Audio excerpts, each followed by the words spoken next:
Y fue como lo marca la historia, ¿no? O como lo denomina la historia, la antesala justamente de lo que iba a ser el terrorismo de Estado. Y ahí murieron 9 personas, fueron fusiladas en lo que se llamó y se llama a hoy la masacre de Pasco, 9 personas, que fueron asesinadas en democracia. Y justamente conmemorando, ¿no?, en estos días lo que es todo lo que fue el golpe de Estado. Así que me parece oportuno tratar este tema con un hijo de una de las personas que fueron asesinadas en esta masacre de Pasco. Alejandro Lencina, gracias por haber venido. No, gracias a vos, Jorge. Bueno, nos conocemos desde hace muchísimos años y el tema me llegó siempre, ¿no? Porque era tu papá Héctor fue asesinado en democracia y además por ser de la zona nuestra, ¿no? Vamos a decir. Sí, ahí del sur, del conurbano, exactamente. Así que bueno, Jorge, sí, una fecha, digamos, muy especial, ¿no? En varios aspectos, sobre todo el tema familiar, por supuesto, como mi condición de hijo, y también con una visión política. Yo soy un militante político, así que tenemos los dos aspectos, ¿no? Creemos que la cuestión desde lo familiar, bueno, es una cuestión íntima, ¿no? Yo como hijo lo he procesado de alguna manera, hay otros hijos que lo procesan como pueden o como el destino le va marcando. Yo tuve la suerte de tener en el ámbito familiar la contención, por supuesto, de mi mamá y de muchos compañeros familiares también que han ayudado a procesar esta tragedia, ¿no? Yo era muy chico cuando perdí a mi viejo y en la circunstancia que la perdí, no fue una circunstancia, digamos, común, sino que fue un hecho violento, traumático. Pero bueno, ese es el aspecto, digamos, de la intimidad, digamos, de los sentimientos personales, ¿no? Que vale conocerlos, Alejandro. No, por supuesto. Vale conocerlos. Pero muchas veces yo me relacioné con distintos hijos, no solamente de muertos, sino de compañeros desaparecidos y bueno, cada uno, como bien decía, tenía la manera de procesarlo y lo canalizan como puede. Yo tuve la suerte de canalizarlo, digamos, a través de la política también, que es una gran pasión para mí, y también un poco referenciándome en la historia de mi viejo, ¿no? Y ese es el otro aspecto que también lleva a aportar o debatir en estas fechas tan significativas, ¿no? El 21 de marzo de 1975, donde se produce, como vos bien decías, la masacre de Pasco, fue un hecho, digamos, con una dimensión única en el momento del país, más allá de las cuestiones violentas que se venían dando, pero la metodología que se utilizó, o sea, el secuestro de los domicilios de las distintas personas, posteriormente trasladarlo más o menos a unos 3 o 4 kilómetros, que era la localidad de José Mármol, y bueno, fusilarlos a los 9 juntos y posteriormente dinamitar sus cuerpos.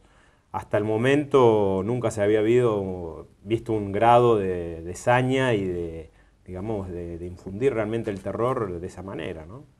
Creo que después hubo un hecho similar, que fue la masacre de Fátima, que fue ya durante el proceso militar, que tuvo características similares, ¿no? Creo que fueron más de 20 personas, casi 30, también fusilamiento y posterior voladura de sus cuerpos.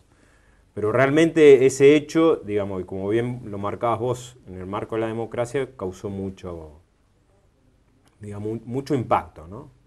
Y yo creo que el hecho de Pasco se está debatiendo. Hoy tenemos la suerte que a partir del año 2003, con la irrupción del presidente Kirchner en la política y a través de la memoria, la verdad y justicia, se está poniendo en el tapete la discusión de lo que fue la década del 70, la recuperación de la memoria histórica, ¿no? Como llaman. Exacto, importante.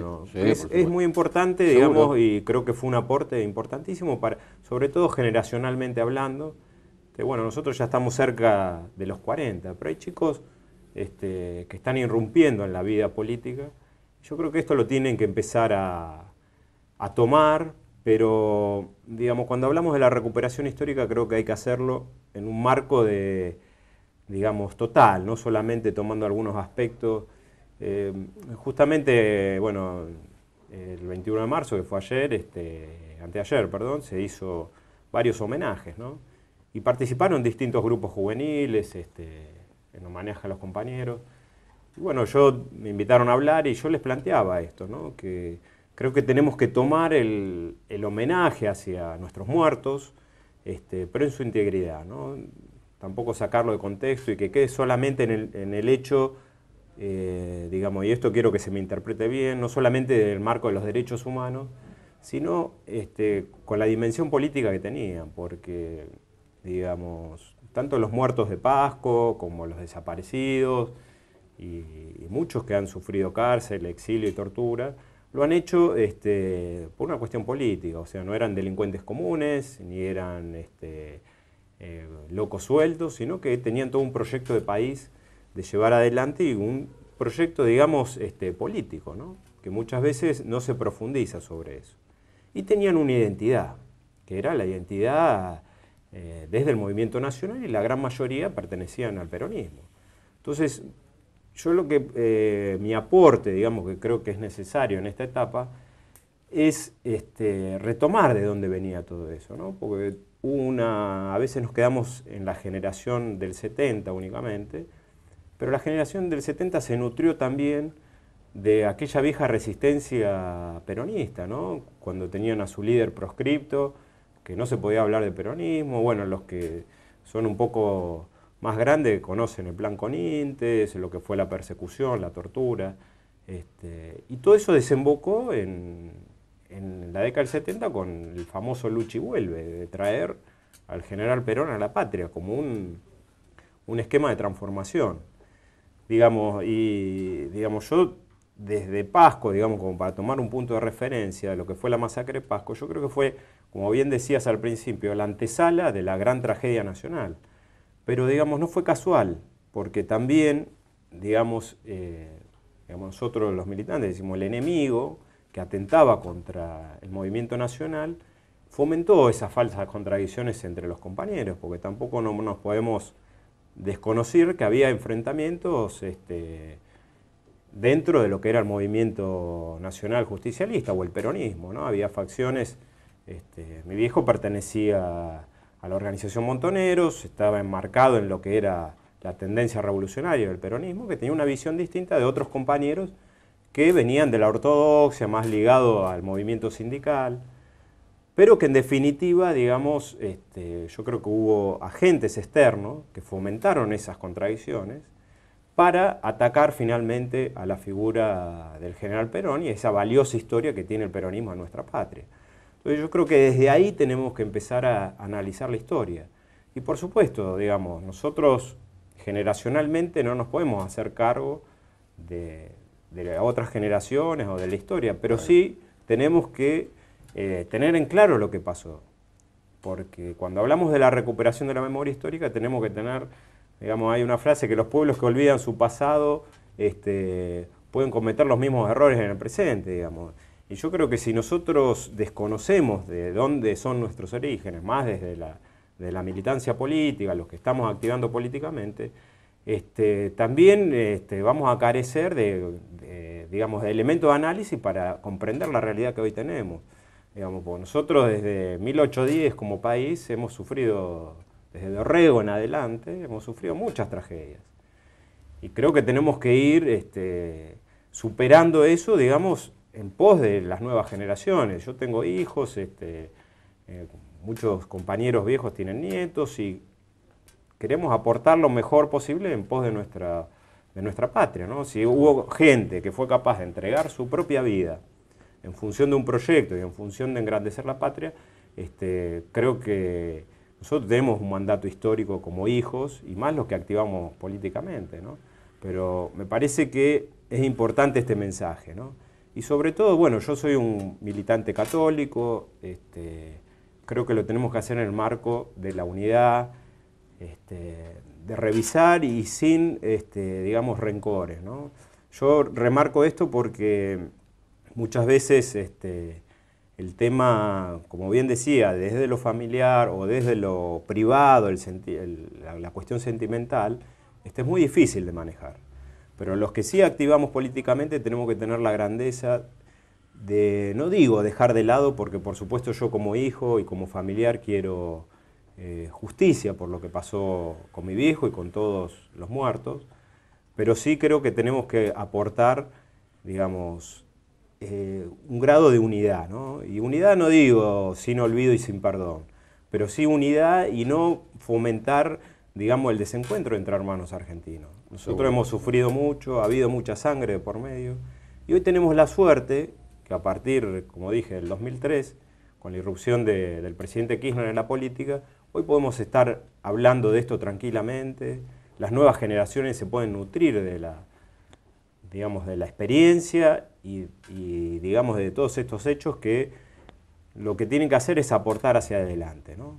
Por supuesto, creo que los responsables, los que se han manchado las manos de sangre, tienen que cumplir la condena que la justicia crea necesaria y que es necesaria. Por eso también me parece muy bueno que no se haya creado, porque en un momento se dio un debate de crear tribunales especiales para el tema de derechos humanos, y yo no estaba de acuerdo. Me parece que es importante que la justicia juzgue de la misma manera a los represores como a aquellos delincuentes. La justicia es igual para todos, ¿no? Seguro. Entonces, crear por ahí instrumentos judiciales especiales era rayar, digamos, con una cuestión, no sé si usar la palabra revanchismo, pero estar en una delgada línea, ¿no? Entonces me parece excelente que todos y que cumplan sus condenas como tiene que ser, pero también tenemos que avanzar en el juicio hacia los responsables civiles y económicos, porque todo esto también trajo que para poder instrumentar un modelo económico había que eliminar, digamos, nosotros del peronismo creemos que había que destruir la experiencia del peronismo en la historia argentina, que fue única, ¿no? Entonces lo hicieron a través de la muerte, la persecución, la desaparición, porque es la única manera de poder instrumentar ese modelo económico, ¿no? Seguramente, Alejandro. Yo no quise cortar esta charla, ¿no? Porque quiero encuadrarlo tipo homenaje. Eso es lo que quiero. Y quiero resaltar también lo que es, ¿no? Podés compartir o no, pero el compromiso y la ideología se respetan. Al margen si uno puede compartir o no. Eso se respeta. Y rescato de vos, que yo sé cómo actuás, que no estás basado en el odio ni en el rencor, sino en recomponer toda una historia con lo que marca la historia, lógicamente, pero desde recomponer, que me parece que eso es lo que nutre y no el enfrentamiento, ¿no? No, seguro. Yo creo que eso es fundamental y, bueno, como bien decía, ¿no? El tema es aportar y mirar hacia adelante y en función, digamos, yo tengo autoridad porque he perdido, digamos, a mi viejo, que es lo que más uno siente, y una figura como hombre, digamos, que bueno, me faltó desde muy chico, ¿no? Pero a partir de mi dolor, yo también tengo la autoridad para decir que podemos mirar hacia adelante, que podemos compartir o no, como bien decía, con otros compañeros, pero sí en el marco de la unidad nacional, ¿no? Seguramente. Gracias, Alejandro. Gracias a vos, Jorge. Pausa.